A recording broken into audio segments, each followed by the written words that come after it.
Today is Monday. That means Mock Draft Monday. I am going to show you the power of trading down here on the Locked On Vikings podcast.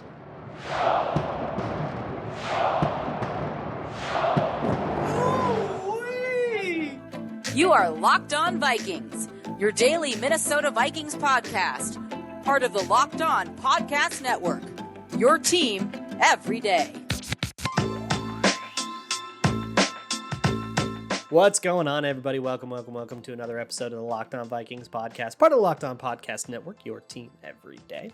As always, I am your host, your pal, and the kid you copied off in math class. My name is Luke Braun. You can find me on Twitter at Luke Braun NFL. You can find the show on Twitter at Locked On Vikings. And today on the show is Mock Draft Monday. So thank you so much for making Locked On Vikings your first listen each and every day. And today's episode is brought to you by BetOnline. BetOnline has you covered this season with more props, odds, and lines than ever before. BetOnline, where the game starts. And today is Mock Draft Monday. So we're doing a mock draft, 7 rounds, the whole kit and caboodle, all trades fully engaged. Let's go. We've only got a couple more of these before actual draft day. So let's really make this one count. For those who don't know, my rule is that I can't take anybody I've taken in a previous Mock Draft Monday. I don't want to talk about the same players all the time. So that means that in the first round, who's off limits? Derek Stingley, Jordan Davis, and Trent McDuffie. Also, this one has a lot of trading in it. But now that I'm a little more familiar with the board that I used to be, I can do trades the way that I want to do them. And really the logic is as such. And if I actually had a GM job, right? I don't play scout. I play GM here on Locked On Vikings. So I am taking other people's opinions, the Dane Bruglers, the PFFs, the Jordan Reeds, the Lance Zierleins, Tony Pauline, all these guys. I'm taking their opinions and trying to form a draft strategy out of them. And here's my strategy. I pick the guys that I like, right? And I'll tier them out based on would I pick them at 12, would I trade up for them, would I take them after a trade down, that kind of thing. When I'm up at 12, assuming I haven't traded up for anybody, when I'm up at 12, I look at, okay, who's on the board? If there are more than 2 people that I am willing to pick at pick 12, I am going to trade down until only one of those people is left. Because look, if there's a lot of people that you're happy with, you might as well try to eke out a little bit of value. And so what we're trying to do here is not like necessarily, let's diversify assets, let's take a whole bunch of players, but none of them are very good. I'm taking players that I'm high on. I just understand that I'll be able to get them later, so I might as well try to get that player and an extra pick. And that's kind of the philosophy that I employed here. So, at pick 12, I didn't trade up in this one. Andrew Booth is on the board, and Andrew Booth is who I'm kind of targeting here. There are other players that I think could be kind of interesting. Some of them are off limits and stuff, like Stingley's on the board. I can't take him. So I'm targeting Andrew Booth. And the way the board is set up, I'm using the Pro Football Network simulator. I'm sort of abusing it. I think I can get Andrew Booth later. So I am going to trade down and see if he falls to me. It's a little bit of a risky move, but hey, Andrew Booth at 12 versus Andrew Booth at 17. You'd rather have Andrew Booth at 17 and, an extra pick, which is where I ended up going. I actually got 2 extra picks out of this. So the first trade I made was with the Baltimore Ravens. From 12 to 14, the Baltimore Ravens have 4 fourth-round picks, and one of those fourth-round picks is perfect on the trade chart to move up 2 spots in the first round of the draft. So I went from 12 to 14 for pick 128 from Baltimore, and I moved down to 14. A little bit of a risky move. Baltimore took Derek Stingley, and then Kenny Pickett went to the Texans, which is kind of a funny quirk of the sim that they talk about Davis Mills, they take Kenny Pickett. Guess there's a competition there. But when I'm up at 14, I got an offer from the Chargers, who wanted to move up 3 spots from pick 17 for a 5th rounder, 2nd rounder swap next year. So I get to turn a 5th into a 2nd rounder, have 2 2nd rounders if I move back 3 more spots. It's a little risky, and I'm very uncomfortable with it. I don't necessarily love that. It's pushing it a little bit. But what I thought was, look, I'll try it. Backup plan is Dax Hill. Dax Hill's not going to go in the next 3 picks. Andrew Booth could, but Dax Hill won't. So if I take Dax Hill at 17, we'll talk about him. I feel okay with that as like a consolation prize, but let's see if we can't get Andrew Booth. And lo and behold, we did. Jordan Davis, Devin Lloyd, and Zion Johnson were the next 3 picks off the board. I'm picking up at 17, and I'm taking Andrew Booth, who I would have taken at 12 anyways. He is somebody, we talked about him before on the show in previous iterations of Mock Draft Monday, like previous loops of it before resets. He's very aggressive. He's got super fluid hips. He's got good instincts. He just gets got sometimes because he's just got a very aggressive jump on the ball thing. You got to chill him out a little bit, or you got to have to just go like totally YOLO, like Trevon Diggs. Okay, just jump every route and you'll give up 200 yards and get 2 picks every game, and you'll just be that for us. That's kind of the way you have to play with him. But you got Cameron Dantzler there who can, be that kind of floor, be that guy that like, okay, you have to beat Cameron Dantzler if you want to have a job. And if you can't beat Cameron Dantzler, at least we won't get worse than Cameron Dantzler. So we went with him. No Dax Hill this time. I'll talk to you about him eventually. But that brings me to pick 46. In this particular simulation, Devonte Wyatt was on the board here, which is hilarious. Like, I think he might be gone in the top 15, but here he is for whatever reason on the board at pick 46. And it feels like too easy to pick him at pick 46. Look, if that actually were the situation, I would slam it, right? Everybody would, no question about it. But for the sake of the exercise feeling right, I decided to not allow myself to do that. But instead, I decided to treat it a little bit differently and say, okay, I could just slam Devonte Wyatt here. That's probably a great pick. Nobody would disagree with that. But what if I wanted to eke a little bit more value and use the fact that there is a top player on the board? I haven't allowed myself to pick him, but I did allow myself to abuse the dynamic, because people are going to want to trade up. And I used that extra ability to get people to trade up to do a trade with the Buffalo Bills, who traded up for him. I went from 46 to 57, so I moved back 11 spots, and I got a third rounder for it, pick 89, and I gave a fifth rounder back, pick 156. So I moved a fifth rounder to a third rounder in exchange for 11 spots in the second round. That just about works out on the trade chart that I used, the Rich Hill trade chart, but that is definitely a harder trade to pull off. But because there's an elite player and I can get the Bills to come up, I can do that. If you would rather I took Devonte Wyatt, that's great. It just felt a little weird to do it, so I decided to not allow myself to do it. And let's say you can't take that player for whatever reason. What's the next best way to get value? I think is an important thing to learn here. I am targeting at this point 2 different players: Roger Mccreery out of Auburn and DeMarvin Leal, the defensive tackle. When one of these 2 guys goes, I will trade up to the next spot. But right now, with both of them on the board, I'm happy with either of these guys. So let's see if these guys fall closer to me, and I won't trade up until I have lost out on one and I don't want to lose out on the other, right? And what ends up happening in this sim is that both of them fall to pick 57. So I decided, let's keep it going then. Let's just move down again. And whenever one of these 2 people goes, I'm still going to trade back up. So I moved from 57 to 61. So I moved back 4 more spots. What is math? And I got pick 172 for it from San Francisco. So I picked up a fifth rounder. I got my fifth rounder back by doing that. So I moved back 5 more spots. The next pick, Roger Mccreery goes. So at 58, the Atlanta Falcons are on the board, and that's who the 49ers picked Mccreery by trading up with me. So I need to move back up with Atlanta, which is exactly what I do. I use pick 184 to go up that last 3 spots back from 61 to 58, and then I pick DeMarvin Leal. DeMarvin Leal is a defensive tackle, call him a base 3-4 end if you want, from Texas A&M. He's an interior pass rush type. He is very athletically gifted and he's very versatile, which makes him very exciting to me.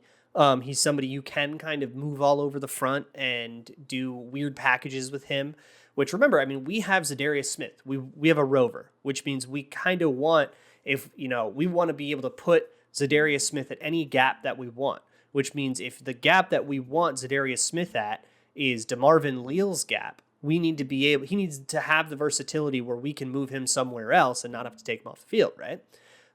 He has that, and he checks that box. He did have a stupid marijuana possession arrest that I think some teams are going to not like about him in December of 2021, this last December, and I think that's going to turn NFL teams off more than it absolutely should.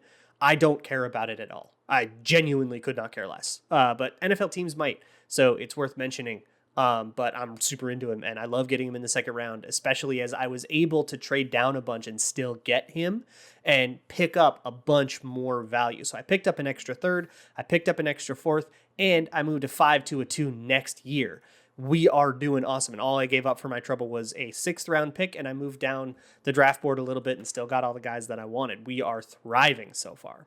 But let's change gears for a second. Y'all, the USFL is on, and it's good. It's football. It sure is. It's spring league football. You know I love that.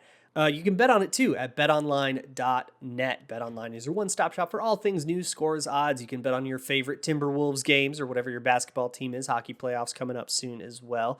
Golf, tennis, and MMA, whatever you want. You can bet on BetOnline. You can use their player props builder to construct your bizarre parlays. I know y'all are into that. You can bet in the middle of games with their live betting apparatus. It rules. So head on over to betonline.net and get a grambling. BetOnline, where the game starts. Moving on with this mock draft Monday, I'm sitting here in round 3, and we still have pick number 77. That did not get traded at all in all of the trades that I did. I did 5 trades, though, and I moved down the board. I hope you can understand what I was doing there, right? I wasn't giving up on, I was, I guess, technically giving up on Derek Stingley, but he's off limits. I can't draft Derek Stingley because of my rules anyways. So it's like he isn't there. What if he went 10th? And you find yourself in the same situation? Does it become a good decision then? And I think you can probably play along with me from there. So we are at pick 77. We have pick 89 coming up. We have pick 128 coming up, and then we pretty much take over where we left off. At pick 77, I am taking a guy I kind of wish I took last time over Kingsley Enagbare. So I guess I'm going to write that wrong. It's Nick Bonito, who is another weird tweener defensive lineman. He's an Oklahoma kid. I really like this dude. He's kind of, everybody says, he's got to be a stand-up edge rusher in a 3-4. Well, that's not a problem for us. So that's fine, and that's going to make him he would be a weird fit if Mike Zimmer were still the coach, but he's a little bit of a better fit now. We have a use for that sort of hybrid player that isn't, let's hope that they can, take over for Anthony Barr or something like that. We don't have to make up a role for him. There is one that's kind of easy to come up with. He was a cover guy, and then they moved him in, and he is really a twitchy pass rush guy.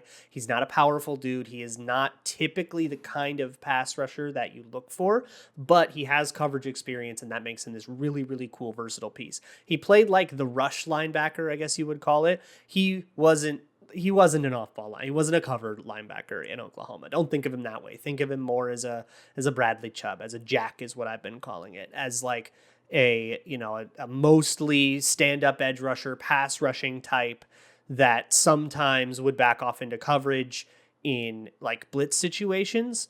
And has the ability to do that and like square up with a tight end, not like the way we'd ask Danielle Hunter to do it, where we're just really asking you to be in a landmark and hope they don't throw at you. We're asking him to really actually cover, and he can do that. But most of the time you're throwing him at the quarterback. I love it. I love having that guy, even if he's just a sub package guy. This is a 3rd round pick. That's good enough for me. I would be really, really excited to have Nick Bonito as a Viking. And then next up at 89, with that pick I got from the Bills for trading down, this is now I'm getting into my free money. Essentially, it's free money. If I picked at 12 and 46, it probably would have been Booth and Leal. But I just got them at later picks and I got free money. So with some of my free money, I'm taking a tight end, which is Jeremy Ruckert. Look, this tight end class has so many move guys in it, so many like classic Fs that are, or Ys that are, guys like that are glorified big slots that don't block, and they're basically just wide receivers, but bigger, but they've got good routes. And it's like, wow, that guy runs really good for how big he is. I guess he's a move tight end, even though he's never blocked in his life. Jeremy Ruckert can block. He's a very willing and able blocker, perhaps too willing and able. He might be a little bit too aggressive. Like there's some stuff to fix there. But he also has plenty of like route running prowess, and he can be a weapon in the pass game in a way beyond what you would get from the typical blocking tight ends that run 5-second 40s and that kind of thing. So he's that good balance that I've been looking for that Tyler Conklin tight end 2 replacement. And again, this is free money that I'm drafting this with. And this is a guy that's going to be able to get in and kind of enable us to have 12 personnel. And 12 personnel is a really powerful weapon on a team led by Kirk Cousins, whose whole thing is booting to his left. Like that's his superpower, right? So being able to go into 12 personnel really, really enables that. I think that blocking tight end 2 is a really underrated need for the Vikings. That's my day 2, right? So I picked up Andrew Booth, DeMarvin Leal, Nick Bonito, Jeremy Ruckert, 3 defensive players, 1 offensive player.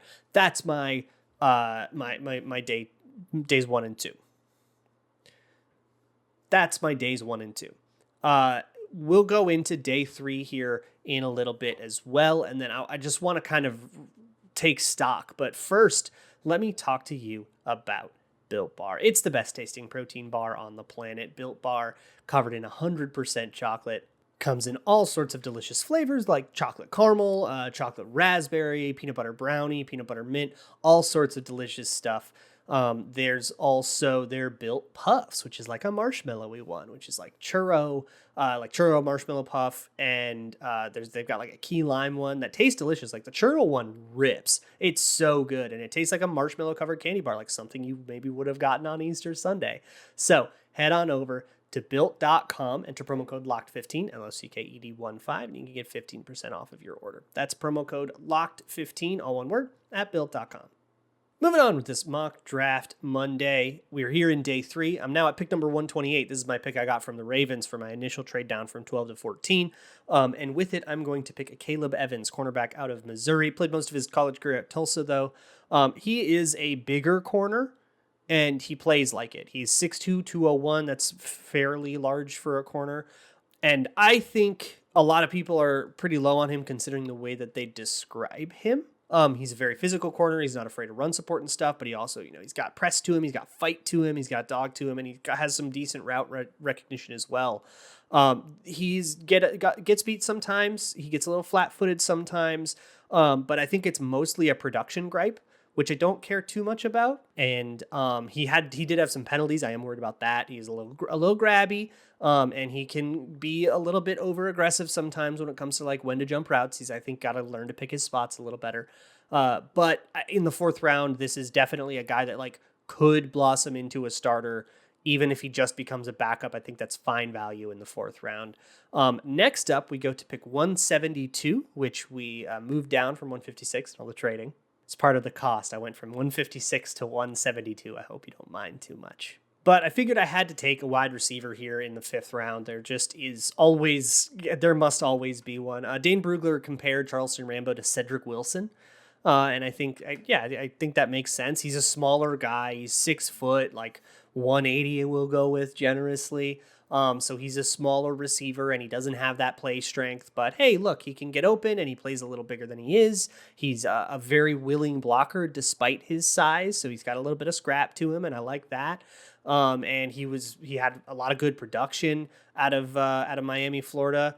Look, picking receivers who grew up one place and then transferred to Miami because they couldn't get reps. The last time we did it, it was KJ Osborne. So I guess that's terrible analysis. Don't listen to me on that. I'm just joking. That is not a comparison that matters. It's cool that KJ Osborne did that. There's no reason to think somebody else would. But despite that, I like Charleston Rambo. I think he has a good base of skills. He's got a lot of experience. And he's only 22 for that. So that's nice. He played for like 5 years though. So he comes out, I think, a little bit more pro ready and willing and ready to be, a sort of rotational piece, compete with Amir Smith-Marset. I still have 2 6th round picks. I gave away 184 to do all the moving up in the first couple of days, but I do have Donovan West, who is another undersized center. There's a lot of them in this draft. Some places have him listed as a guard, and that's okay, but he fits the zone scheme.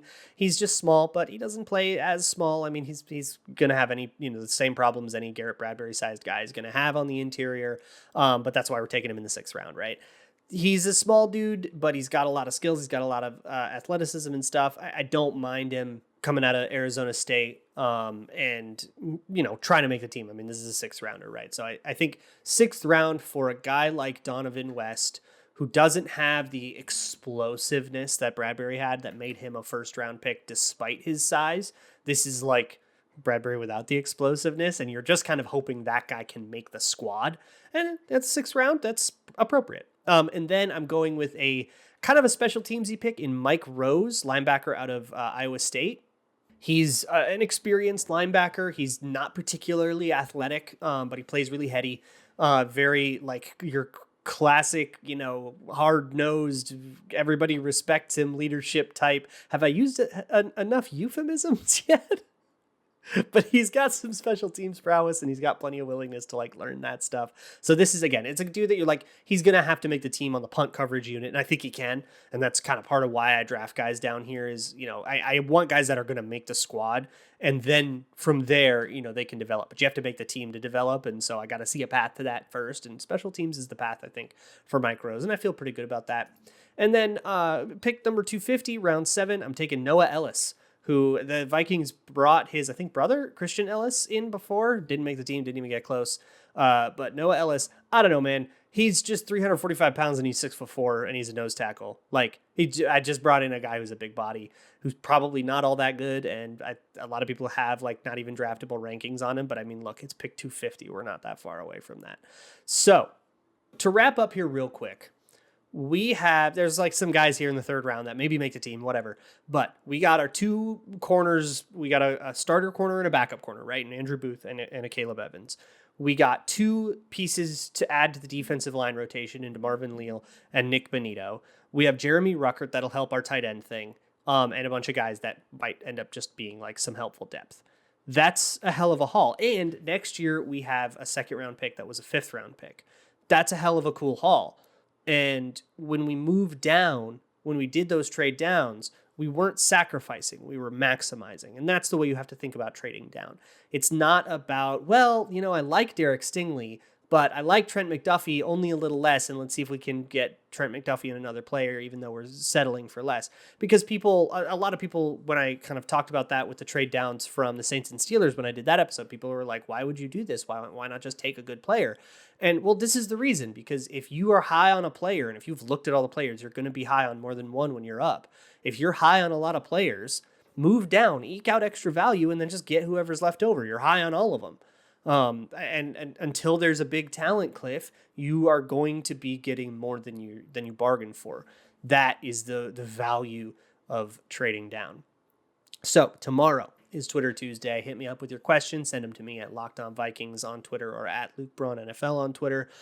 You can find also Locked On Vikings podcast at gmail.com. Send an email there. You can find a Google form in the show notes as well, if you'd rather do that. So I will see you all tomorrow for Twitter Tuesday. In the meantime, check out the Locked On NFL Draft podcast feed. They got a good draft podcast daily show just like this one.